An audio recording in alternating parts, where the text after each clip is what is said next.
बिस्मिल्लाहिर्रहमानिर्रहीम। अस्सलाम वालेकुम स्टूडेंट। आज जो टॉपिक हम लोग डिस्कस करने जा रहे हैं वो हमारे पास है कूलम्स लॉ,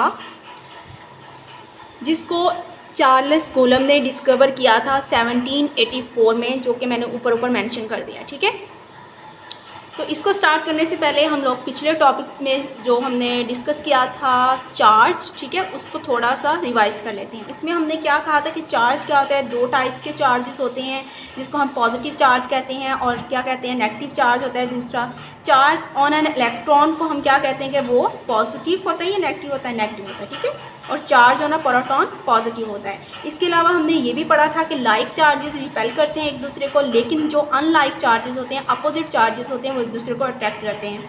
अब हम लोग क्या करने जा रहे हैं, अब हम लोगों ने जो फोर्स है जिसकी वजह से वो दोनों चार्जेस आपस में रिपेल करते हैं या एक दूसरे को अट्रैक्ट करते हैं, उस फोर्स की क्वांटिटेटिव नेचर हम लोगों ने फाइंड आउट करनी है। ठीक है, इसके लिए फर्स्ट मेजरमेंट जो है वो किसने की थी, first measurement of this force between electric charge was made in 1784 by Charles coulomb. ठीक है, चार्ल्स कूलम ने, जो कि एक फ्रेंच मिलिट्री इंजीनियर था, उसने फर्स्ट टाइम जो है ये फोर्स डिस्कवर की थी दो चार्जेस के दरमियान जो लगती है, जो फोर्स ऑफ रिपल्शन होती है या फोर्स ऑफ अट्रैक्शन होती है। ठीक है, क्या स्टेट किया था उसने कि उसकी statement first of all read करते हैं। The force between two point charges is directly proportional to the product of the magnitude of charges and inversely proportional to the square of the distance between them. इसके mathematical form में ये चीज़ clear है जो कि इसकी statement में। ठीक है, कि फोर्स हमारे पास दो चार्जेस के दरमियान जो फोर्स होती है, चाहे वो फोर्स ऑफ अट्रैक्शन होती है चाहे वो फोर्स ऑफ रिपल्शन होती है,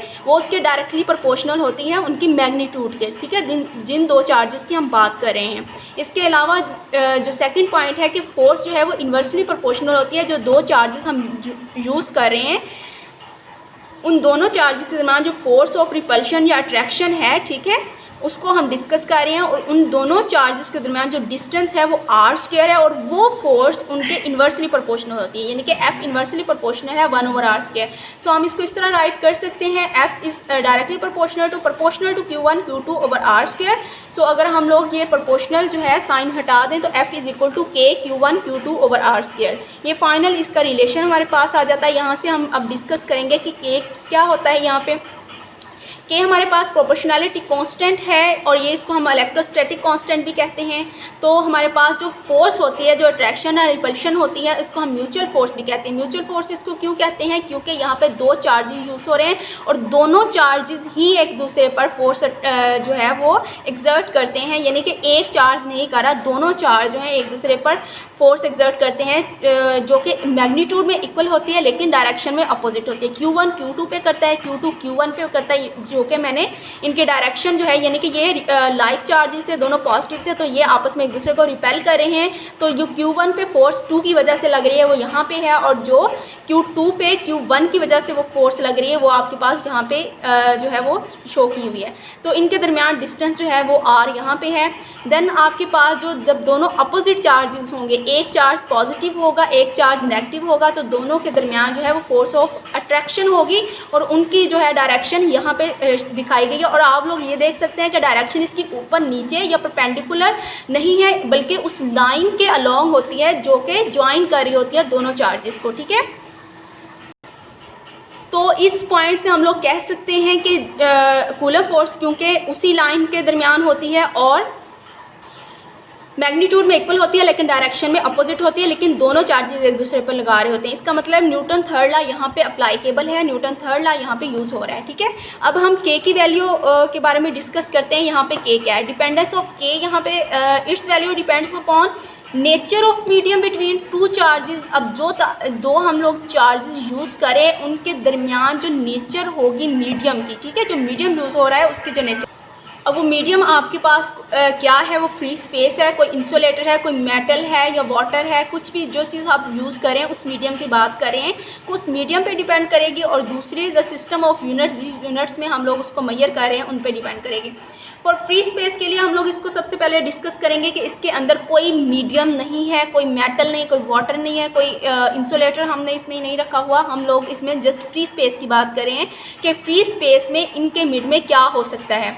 तो फ्री स्पेस जो है उसके लिए हम लोग यूज़ करते हैं एप्सिलॉन नॉट, जिसे कहते हैं कि ये आपके पास परमिटिविटी ऑफ फ्री स्पेस है, ठीक है। परमिटिविटी का क्या मतलब यहाँ पे कि आप लोग कह सकते हैं कि परमिशन, ठीक है। यहाँ इसके दरमियान जो परमिटिविटी ऑफ फ्री स्पेस है एप्सिलॉन नॉट है, वो परमिशन देती है कि ये चार्ज इस चार्ज पे और ये चार्ज इस चार्ज पे जो है वो फोर्स एक्सर्ट कर सके, ठीक है। सो सिस्टम इंटरनेशनल में परमिटिविटी ऑफ फ्री स्पेस और एप्सिलॉन नॉट, उसकी वैल्यू आपके पास क्या होती है 8.85 × 10⁻12, ठीक है। ये आगे इसके यूनिट्स हैं। तो k is equal to 1/4 by epsilon naught, ये आपके पास k की वैल्यू होती है। यहाँ पे हम वैल्यूज पुट करेंगे, 4 वी नो दैट, पाई की वैल्यू 3.14 एंड एप्सिलॉन नॉट की वैल्यू ये वाली जो कि परमिटिविटी ऑफ फ्री स्पेस है, यहाँ पे हम वैल्यूज पुट करेंगे तो आपके पास k की फाइनल वैल्यू जो आ रही है which is 9 × 10⁻9 newton metre square पर कूलम स्क्वायर, ठीक है। तो ये आपके पास k की वैल्यू है इन फ्री स्पेस की फॉर्म में, ठीक है। हैंस आपके पास फाइनली f की वैल्यू जो आ रही है वो है 1/4 by epsilon not Q1 Q2 over R square. यहाँ पे एप्सिलॉन नॉट ये जस्ट यूज़ हो रहा है। नेक्स्ट हम एक और मीडियम b यहाँ पे ऐड करेंगे तो तब आपके पास इसकी वैल्यू ज़रा चेंज हो जाएगी जब हम कोई मीडियम यूज़ करेंगे। ये आपके पास एयर के लिए या हम कह सकते हैं फ्री स्पेस के लिए जो है वो कूलम फोर्स की वैल्यू है, ठीक है। नेक्स्ट हम लोग जो है वो इसकी वेक्टर फॉर्म के बारे में डिस्कस करते हैं।